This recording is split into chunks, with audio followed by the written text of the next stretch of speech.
Shattered promises. The morning light filtered through the lace curtains of the bridal suite, casting delicate patterns across Olivia Parker's face as her best friend Emma adjusted the last pearl button on her wedding dress. "You're the most beautiful bride I've ever seen," Emma whispered, her eyes glistening with unshed tears. "Thomas is going to lose his mind when he sees you." Olivia smiled, running her fingers over the intricate beadwork of her gown. After 3 years with Thomas Reed, today was supposed to be the beginning of forever. The butterflies in her stomach fluttered with anticipation rather than nervousness. 20 minutes, ladies." The wedding coordinator poked her head in, clipboard clutched to her chest. "The groom's already at the altar, looking quite handsome, I might add." Emma squeezed Olivia's hand as the coordinator disappeared, leaving them in a bubble of excited whispers and perfume. "I can't believe it's finally happening," Olivia said, adjusting her veil one last time before her father was due to arrive. The knock that came 3 minutes later wasn't her father. Nathan Reed stood in the doorway, his tall frame rigid with tension, his usually warm hazel eyes dark with something Olivia immediately recognized as trouble. Thomas's cousin had always been the serious one of the family, thoughtful where Thomas was spontaneous, steady where Thomas was impulsive. "Nathan?" Olivia's voice cracked slightly.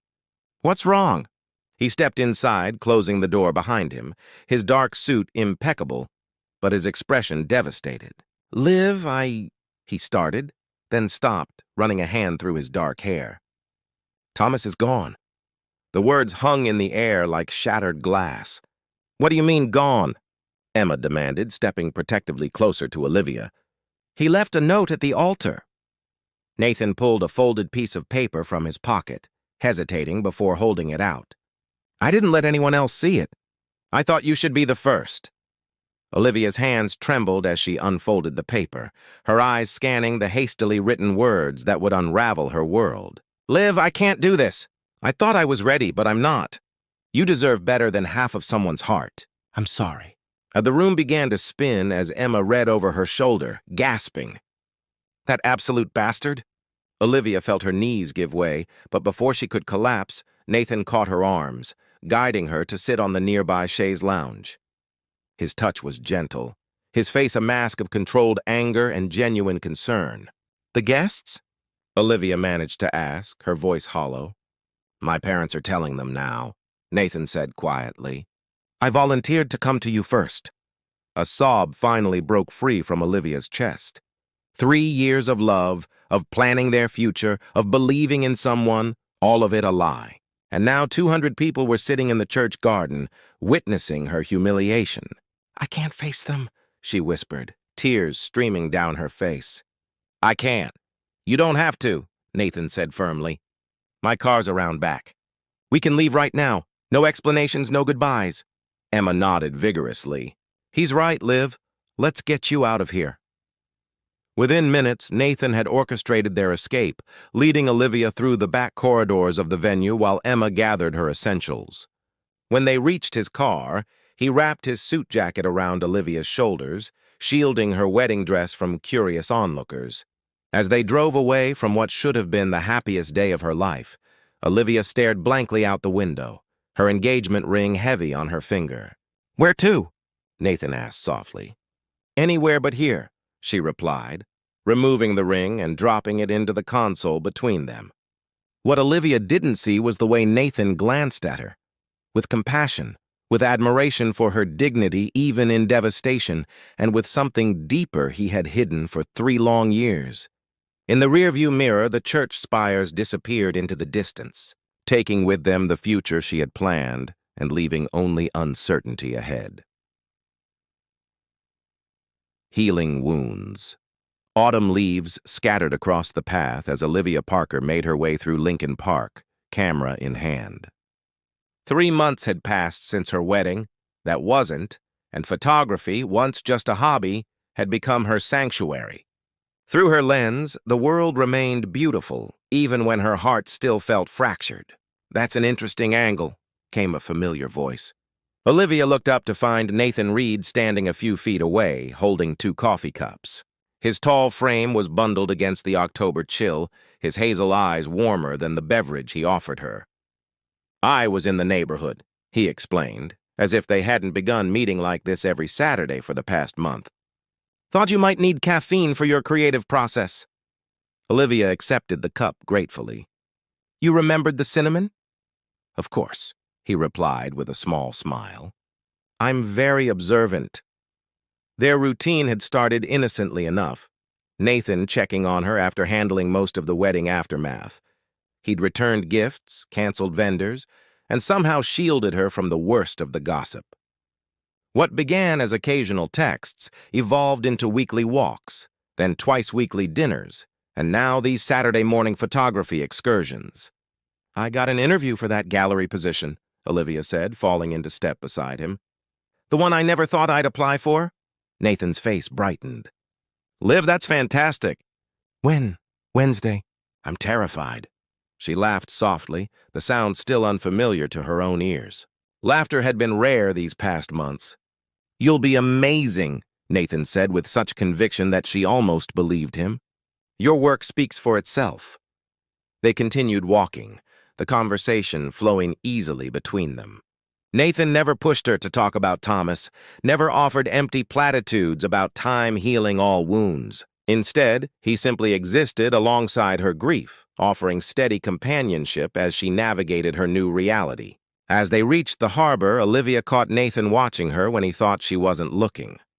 There was something in his gaze that made her heart flutter in a way both frightening and exciting. What? She asked, self-consciously tucking a strand of auburn hair behind her ear. Nothing, he said, quickly looking away. Just glad to see you behind the camera again.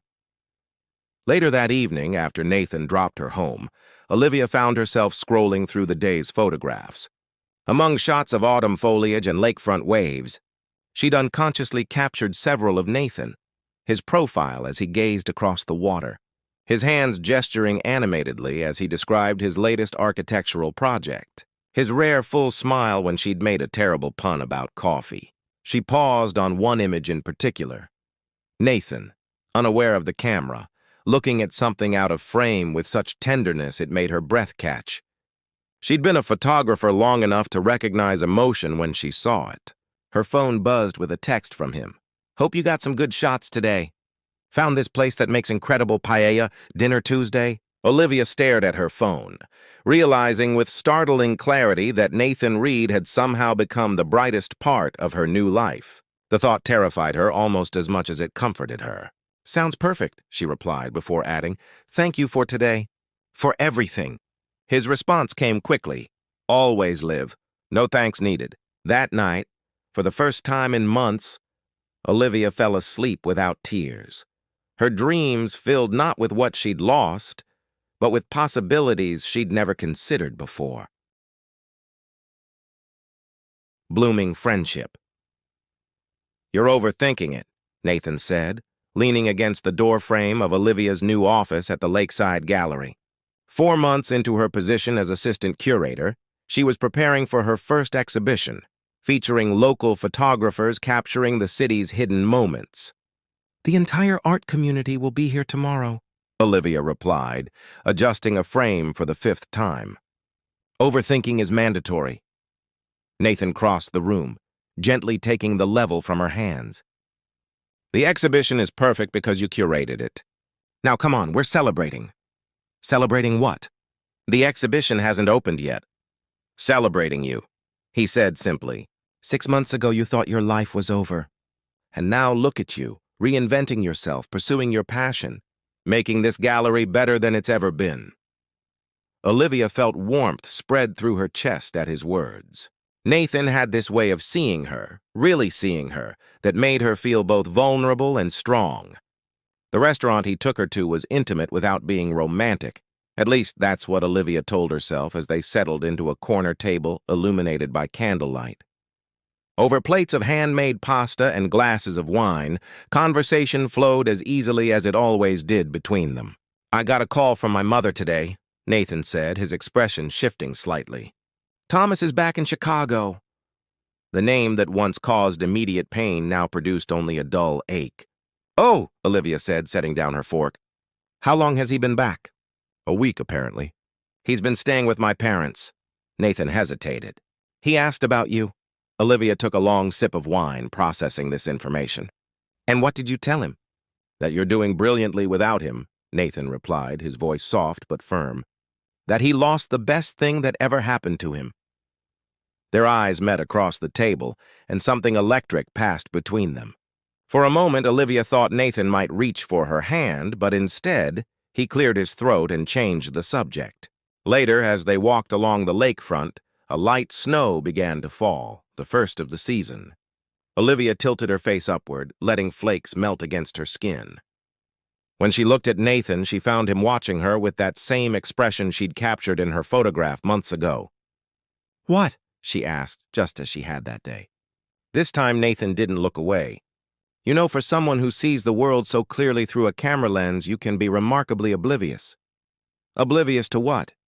The wind picked up, sending a shiver through her despite her coat. Nathan instinctively moved closer, adjusting her scarf with gentle hands. "To the fact that I've been falling in love with you since the day we started these walks," he said quietly, his words hanging between them like the snowflakes around them. Probably even before that. Olivia's heart thundered in her chest as his confession settled over her. Part of her had known, had sensed the shift between them, but hearing it aloud made it real, terrifyingly, wonderfully real. "Nathan, You don't need to say anything," he interrupted, stepping back slightly. "I know it's complicated. You were going to marry my cousin. I've been your friend during the worst time of your life. The timing is all wrong, is it?" Olivia found herself asking, surprising them both. "Because sometimes I think that maybe everything happened exactly as it needed to bring us here." Nathan's expression transformed, hope replacing restraint. Slowly, giving her every opportunity to pull away, he reached for her hand. His fingers intertwined with hers, warm despite the cold night air. "I'm not asking for promises, Liv," he said. "Just a chance. A beginning." As snow continued to fall around them, Olivia made a decision. Standing on tiptoe, she pressed her lips gently to his. The kiss was brief but filled with possibility, a question and an answer all at once. When they broke apart, Nathan's smile was brighter than she'd ever seen it. Snowflakes clung to his dark hair as he pulled her closer, his forehead resting against hers. "So," he whispered, "is that a yes to a beginning?" Olivia nodded, her own smile mirroring his. "Yes," she replied. "A beginning." Ghosts from the past. The spring air was thick with anticipation as Olivia put the finishing touches on her first solo exhibition. After 9 months at the Lakeside Gallery, she had finally convinced the director to showcase her own photography, intimate portraits capturing moments of transformation in everyday people's lives.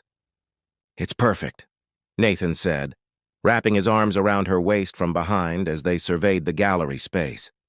His architectural firm had just won a major contract to design the city's new waterfront development, and he'd rushed over straight from the announcement to see her final preparations. Olivia leaned into him, savoring the warmth and stability his presence always brought. "I can't believe opening night is tomorrow." "I can," Nathan murmured against her hair. "You've worked harder than anyone I know for this."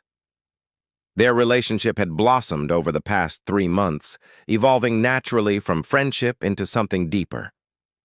Nathan was everything Thomas hadn't been: considerate, reliable, and genuinely supportive of her ambitions. With him, Olivia never felt like she was competing for attention or affection. As they locked up the gallery and headed toward the parking lot, Olivia's phone buzzed with a text message. Glancing down, she froze mid-step. "It's Thomas. I'm at Meridian Coffee across from your gallery. Please, just 5 minutes. I need to talk to you." Nathan noticed her expression immediately. "What's wrong?" Olivia handed him the phone wordlessly. His face remained carefully neutral as he read the message, but she could feel the tension in his body. "Are you going to see him?" he asked, his voice controlled. "I think I have to," she replied slowly. "For closure, if nothing else." Nathan nodded, stepping back slightly. "Do you want me to come with you?" "No," Olivia said, touching his arm reassuringly. "This is something I need to do alone. But can you wait for me? At my place?" After a brief hesitation, Nathan agreed. The kiss he pressed to her forehead felt like both a blessing and a question. Thomas Reed looked both the same and utterly different as he sat in the corner of the coffee shop. His characteristic charm was subdued, replaced by a nervousness Olivia had rarely seen in him during their 3 years together. "Thank you for coming," he said as she slid into the seat across from him. "You look amazing, Liv." "What do you want, Thomas?" Olivia asked, keeping her voice steady despite the storm of emotions his presence evoked. He pushed a cup of coffee toward her, prepared exactly how she used to like it.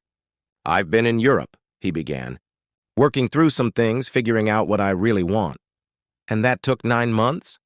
The bitterness in her voice surprised even her. "I deserved that," Thomas acknowledged.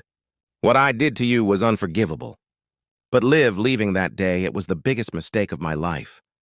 The confession hung in the air between them. Once those words would have been everything she wanted to hear. Now they felt like echoes from another life. "I panicked," Thomas continued. "Convinced myself I wasn't ready, that I'd be a terrible husband. But being away made me realize what I threw away." He reached for her hand across the table. "I still love you, Liv. I always have." Olivia stared at his outstretched fingers but didn't take his hand. "Why now, Thomas?" "My mom told me about your exhibition, about how well you're doing." He hesitated. "And about you and Nathan." Understanding dawned on Olivia. "So this is about Nathan?" "No," Thomas insisted, though his expression flickered. "It's about us. About getting a second chance." For a moment, Olivia allowed herself to remember the whirlwind romance, the passion, the dreams they'd shared. But those memories now seemed like scenes from a movie she'd watched long ago, featuring people she barely recognized. "There is no us anymore, Thomas," she said finally. "You made sure of that the moment you left me standing in a wedding dress." "People make mistakes," he argued. "Nathan's not perfect either." "No, he's not," Olivia agreed. "But he's real. He showed up when it mattered. He saw me at my worst and never once made me feel like I wasn't enough." Thomas's face fell. "So that's it? You've chosen my cousin over me?" "This isn't about choosing between you and Nathan," Olivia replied, standing up. "This is about choosing myself, the person I've become without you, the person who deserves someone who stays." As she walked out of the coffee shop, Olivia felt a weight lifting. The final remnants of what might have been, released at last into the spring breeze. The path forward. The gallery hummed with conversation as Chicago's art community gathered for the opening of Olivia's exhibition, Moments Between. Through her lens, she had captured people at pivotal points of change: an elderly man seeing the ocean for the first time, a ballet dancer removing her pointe shoes after her final performance, a child taking their first independent steps. Olivia moved through the crowd in a midnight blue dress, accepting congratulations and discussing her technique, but her eyes continually searched for one person in particular. When Nathan finally arrived, 45 minutes late and slightly disheveled, her heart skipped. He made his way directly to her, apology written across his features. "I'm so sorry," he whispered as he reached her. "Client emergency. I came as soon as I could." "You're here now," she said, squeezing his hand. "That's what matters." As they walked through the exhibition together, Nathan stopped in front of a photograph she hadn't discussed with him, one that wasn't in the original lineup. It showed a man and woman sitting on a park bench in winter, snow falling around them, their profiles illuminated by streetlight as they leaned toward each other in what was clearly a first kiss. "Is this?" Nathan began, recognition dawning. "Us," Olivia confirmed. "I had a timer set up on my camera that day. I wasn't sure whether to include it, but it felt right." The photograph was titled simply, "Beginning." Nathan stared at it for a long moment before turning to her. "Have you heard from Thomas since yesterday?" "He sent a text wishing me luck tonight," Olivia said. "I think he finally understands." Nathan nodded, his expression thoughtful. "I spoke with him this morning," he admitted. "He came by my office." Olivia tensed slightly. And we talked, really talked, for the first time in years." Nathan guided her toward a quiet corner of the gallery. "There was a lot that needed saying between us, not just about you. The gallery director approached, signaling it was time for Olivia's speech. "Tell me later?" she asked Nathan. He smiled, touching her cheek gently. "Go shine. I'll be right here." Her address to the crowd was brief but heartfelt, thanking those who had supported her journey as an artist and explaining her fascination with capturing moments of transition. Throughout her speech, she found herself returning to Nathan's steady gaze, drawing strength from his presence. Hours later, as the last guests departed and they began the drive to Nathan's apartment, Olivia finally asked, "What did Thomas want?" "To apologize," Nathan replied, keeping his eyes on the road, "and to ask if I was serious about you." "What did you tell him?" Nathan pulled into his parking space and turned off the engine before answering. "I told him I've never been more serious about anyone in my life." Inside his apartment, as moonlight streamed through the windows, Nathan led Olivia to the small balcony overlooking the city lights. The night air was cool but not cold, perfect for what he had planned. "I have something for you," he said, reaching into his pocket. "It's not what you think," he added quickly, seeing her expression. He handed her a small wrapped package. Inside was an antique silver compass, delicately engraved and hanging from a fine chain. "It belonged to my grandfather," Nathan explained. "He gave it to me before he died and told me to save it for someone special. Someone who helps me find my way." He took a deep breath. "When Thomas left you that day, I was furious with him, but also terrified for you. I never imagined that helping you through your darkest moment would lead me to my brightest future." Tears gathered in Olivia's eyes as she held the compass. "I'm not proposing, not yet," Nathan continued. "We have time, but I wanted you to know that whatever path you choose next, I want to walk it with you." Olivia closed the distance between them, wrapping her arms around his neck. "I used to think everything happened for a reason," she whispered against his lips. "Now I know better. Things just happen. It's what we build from them that matters." As they kissed beneath the stars, Olivia realized that true love wasn't about perfect timing or grand gestures. It was about finding someone who saw all of you, the broken pieces and the beautiful ones, and chose to stay, day after day, helping you become the person you were always meant to be. 6 months later, Olivia stood in a simple white dress beside a lake at sunset, exchanging vows with the man who had first been her friend, then her strength, and finally her love. There were no elaborate decorations, no hundreds of guests, just their closest friends and family witnessing a promise that had begun the day Nathan helped her pick up the pieces. And when they sealed their vows with a kiss, their photographer captured the moment perfectly. Two people who had found each other not in spite of life's detours, but because of them. A perfect moment between moments. Exactly where they were meant to be.